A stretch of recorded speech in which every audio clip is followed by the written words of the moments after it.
Jamie told us that Ozzy died. Yeah. Yeah, just as we're leaving. Speaking of the guy who he burned the candles at both ends, lad. Dude, he just performed. Yeah. It always happens like this. It's like he did. If you have any drugs or any alcohol, give me some. Cannot not be a correlation between hanging up the job and death. He did the final Black Sabbath show. This is it. All four original guys. He died 2 weeks later. That's fucking insane, man. That's insane. He was struggling for a long time. So if you get a debilitating disease like Parkinson's, and it just slowly robs you of your ability to move and your wit and everything, it just slowly takes it all away from you. And I got the impression from what he was saying, him like having to sit in a chair and stuff during the shows had way less to do with Parkinson's and way more to do with this pain from this back thing. Yeah. I think he was in the hospital for quite a while. So this new thing was, he fell, and he aggravated whatever he injured back then. Without Black Sabbath, nobody wanted him. He was a fucking known coke, everything that came with all that life, he did. And this chick took a fucking gamble with him. Then had kids. I don't know where she got to come for him to have kids. Because that dude, and he's been shaking for 20 years.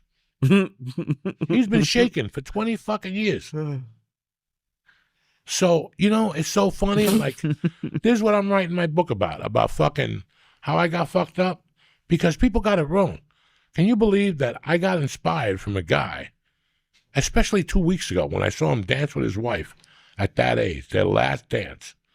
And you think about that guy, the drugs he did, the stupidity he did, the trouble he got into, all that shit, which he really never got in trouble.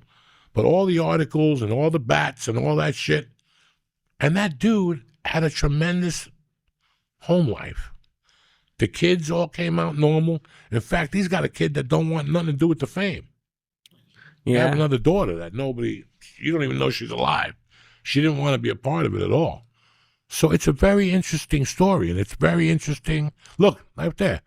It was his last dance with her, really, man. Great. That's 40 fucking years of marriage. That's all. Do you have any fucking idea what that must feel like? You're like, I can't believe this bitch. She's got bad breath.